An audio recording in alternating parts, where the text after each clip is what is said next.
ব্যাপক যান-জঁট বুলি ক'লে আপোনালোকে নগাঁও জিলাৰ শৈবৰগাঁও অঞ্চলৰ ঢিংগেটত আহিব লাগিব। তেতিয়াহে গম পাব ইয়াত কেনেধৰণৰ এটা অতিষ্ঠ যান-জঁটৰ সৃষ্টি হয়। আৰু দৈনন্দিন ৰাতিপুৱা 7টা বজাৰ পৰা ৰাতি 10 বজালৈকে ইয়াত ব্যাপক যান-জঁটৰ সৃষ্টি হয়, যাৰ কাৰণে মানুহৰ যাতায়াত আৰু জীৱন বিপন্ন হয় ইয়াত। আৰু বিশেষকৈ মই এতিয়া উপস্থিত আছোঁ নগাঁও জিলাৰ ঢিংগেটত এখন শিক্ষানুষ্ঠানটোক আমৰা পাশে যেভাবে কৰেছে হুজগাঁও মজলিনাদী বিদ্যালয় এইটো ঢিংগেটত অৱস্থিত। অৰ্থাৎ শ্ৰীমন্ত শংকৰদেৱ পথলৈ যোৱা বৰদোৱা শ্ৰী শ্ৰী শংকৰদেৱৰ জন্মস্থানলৈ যোৱা জন্মধামলৈ যোৱা যিখন মূল পথ আৰু সেই পথৰ দাঁতিত এখন শিক্ষানুষ্ঠান আছে। এই শিক্ষানুষ্ঠানৰ কাষত শিক্ষানুষ্ঠানত একমাত্ৰ এনেকুৱা এটা পথ আছে যি পথেৰে ল'ৰা ছোৱালীবিলাক যাব পাৰে। বাকী গোটেইখিনি ইয়াত গাড়ী আছে, গাড়ীৰ পাৰ্কিং আছে।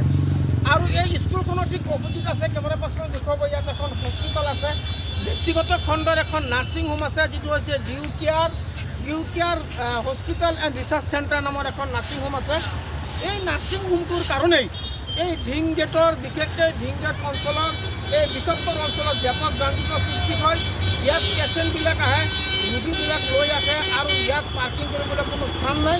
এতিয়া এই নাৰ্ছিং হোমটোৰ একেবাৰে সন্মুখত এটা বাইকৰ পাৰ্কিং আছে, যিটো সম্পূৰ্ণ অবৈধ পাৰ্কিং। এই পাৰ্কিংটো আছে মূল পথৰ ওপৰত, অৰ্থাৎ শ্ৰীমন্ত শংকৰদেৱৰ জন্মস্থানলৈ যোৱা মূল পথৰ ওপৰত এখন বাইকৰ ষ্টেণ্ড আছে, অবৈধ বাইকৰ ষ্টেণ্ড, যিটো নেকি ষ্টেণ্ডটো একমাত্ৰ এই ডিউ কেয়াৰ নাৰ্ছিং হোমৰ স্বত্বাধিকাৰী উদ্যোগত তেওঁলোকৰ তৎপৰতাত ইয়াত এখন অবৈধ কৰিছে। এইখন ৰাস্তাৰে 24 ঘণ্টাই গাড়ী যাতায়াত কৰে। ইয়াত বিভিন্ন যাত্ৰীবাহী গাড়ী যাতায়াত কৰে, বিভিন্ন সম্প্ৰান্ত আৰু বিশেষকৈ গ্ৰাম্যাঞ্চললৈ যোৱা, বিভিন্ন পঞ্চায়তলৈ যোৱা, ব্লকলৈ যোৱা অফিচাৰসকল ইয়াৰ পৰা যাতায়াত কৰে। আৰু গ্ৰাম্যাঞ্চলৰ পৰা লাখ লাখ টন দৈনিক ইয়াৰ পৰা খাদ্য সৰবৰাহ হয়, কেঁচা সামগ্ৰী সৰবৰাহ হয়।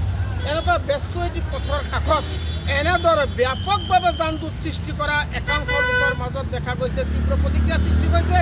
এইখন স্কুলৰ লগত আৰু এখন ইয়াত মডাৰ্ণ জুনিয়ৰ ছেকেণ্ডেৰী স্কুল আছে, ইয়াত খাইজ্যোতি স্কুল আছে, লিটল ফ্লাৱাৰ স্কুল আছে, মমেণ্টাম স্কুল আছে, ইয়াত কেইবাখনো শিক্ষানুষ্ঠান আছে। প্ৰত্যেকটো শিক্ষানুষ্ঠানৰ ইয়াত এটা এডুকেশ্যন কোৰ বুলি সৃষ্টি হৈছে, ইয়াত শিক্ষাৰ এটা শৈক্ষিক কেন্দ্ৰ সৃষ্টি হৈছে।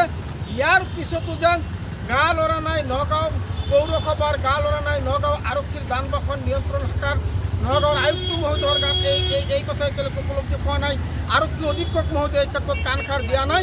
এই ক্ষেত্ৰত ৰাইজৰ বিভিন্ন স্তৰৰ ৰাইজৰ প্ৰতিক্ৰিয়াৰ সৃষ্টি হৈছে। বৰ্তমান মই ঢিংগেটত অৱতৰণ হৈছোঁ।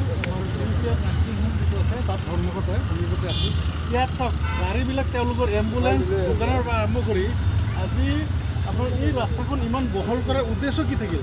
উদ্দেশ্য এটি আছিল যে এই আমাৰ গুৰুজনাৰ জন্মস্থললৈ যোৱা এইটো ৰাস্তাটা আহল বহল হয়, ৰাইজে ইয়াত যান-জঁটৰ সৃষ্টি নহয়। কিন্তু ইয়াত চাওক কুঁহিয়াৰৰ হেৰিৰ পৰা আৰম্ভ কৰি ছেকেণ্ড হেণ্ড গাড়ী ডিলাৰৰ পৰা আৰম্ভ কৰি দুইফালে সেইফালে আপোনাৰ নাৰ্ছিং হোমৰ কি কয় অ'নাৰে বনাইছে বাইক ষ্টেণ্ড, এইফালে তেওঁলোকৰ এম্বুলেঞ্চ, এইফালে তেওঁলোকৰ আপোনাৰ যিমান ছেকেণ্ড হেণ্ড গাড়ী ডিলাৰ আছে গোটেই গাড়ীবিলাক ইয়াত এষ্টাব্লিছ কৰিলে।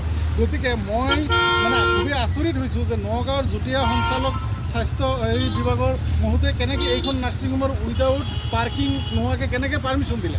গতিকে এই নাৰ্ছিং হোমখনৰ পাৰ্কিঙৰ NOC যিটো দিছে মিউনিচিপালিটিৰ পৰা, এই NOCটো আপোনালোকৰ সংবাদ মাধ্যমৰ যোগেদি মই তেখেতক অনুৰোধ কৰিছোঁ ৰাজহুৱা কৰিব লাগে। এনেকুৱা জেগাত উইদাউট পাৰ্কিং তেওঁলোকে কেনেকৈ নাৰ্ছিং হোম এটা এষ্টাব্লিছ কৰিবলৈ দিলে, পাৰ্মিশ্যন দিলে।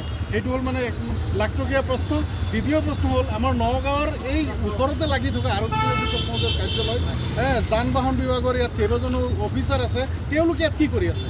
তেওঁলোকে এইবিলাক নাচায় নেকি? নে তেওঁলোকৰ কিবা গোপন বুজাবুজি আছে?